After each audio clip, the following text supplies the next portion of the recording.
Isa ka rin ba sa nagtataka kung bakit bumababa yung ating 60k minute views sa ating in-stream ads? Ito po yung isa sa mga dahilan niya, kaya pag-usapan po natin.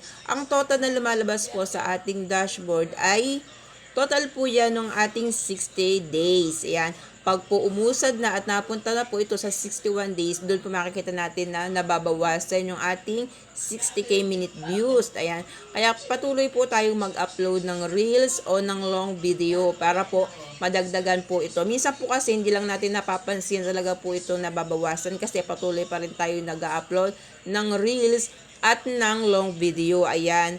Pag po talaga tayo ay natapos na dun sa 60 days ng ating 60k minute views dito sa stream ad, nababawasan po talaga yon. Hindi lang po talaga natin minsan napapansin, pero isa po yun sa mga dahilan.